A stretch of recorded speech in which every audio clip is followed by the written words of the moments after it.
So help you God? So help me God. Congratulations, Mr. President. He swept into office on a message of hope and change, becoming the first African American to lead the United States during a tumultuous time in history. Facing 2 wars and the greatest economic turmoil in a generation, Barack Obama pledged from his first moments as president his actions would be ambitious. Starting today, we must pick ourselves up, dust ourselves off, and begin again the work of remaking America. That included a nearly $800 billion economic stimulus plan, auto and bank bailouts, and housing recovery measures. He passed a massive Wall Street reform package, revised interrogation policies, and announced plans to draw down American troops in Iraq. The first 100 days and then the first 2 years was extremely active in terms of getting legislation through. It was a phenomenally productive time. Obama also went to work on another promise. A year after taking office, he signed into law the Affordable Care Act, or Obamacare, providing millions of uninsured Americans health coverage. We are not a nation that scales back its aspirations.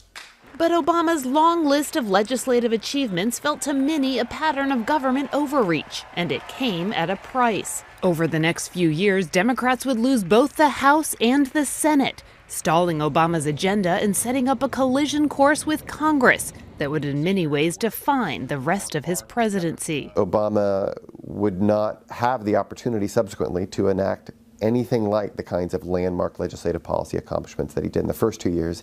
From immigration to energy to environmental protections, Obama issued executive orders and a record number of regulations, avoiding Congress to advance his agenda. He did things that were pretty controversial.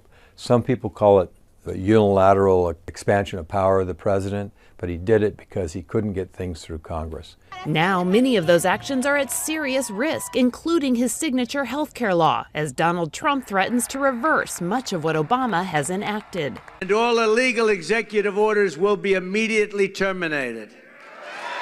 Obama's frustrations in office didn't end with Congress. The first black president presided over a period of increasing racial unrest in the country.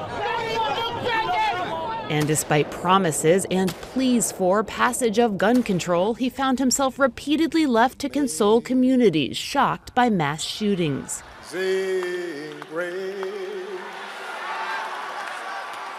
how sweet the sound. Internationally, Obama oversaw the death of Osama bin Laden and ushered in a new era of diplomacy. He reestablished long-severed ties with Cuba and signed a historic nuclear deal with Iran. But Obama will leave office having failed to pass the Trans-Pacific Trade Partnership he's championed. His promise to shut down the Guantanamo Bay prison remains unfulfilled, and he'll pass on a still threatening Islamic State group and a raging civil war in Syria. It has been one of the hardest issues that I've faced as president. That he's been helpless to stop. While true perspective on Obama's legacy will take time, historians say despite a series of disappointments during his tenure, Obama will be remembered as a notable leader. People had hope and change that we would get out of the recession, get out of the wars, and he promised to do that, and he did, really. That layered with his legacy as the first African-American president, plus the dignity and composure that he showed within office, I don't think there's any danger of Obama being forgotten. God bless you, and God bless the United States of America. Kelly Daschle, Associated Press.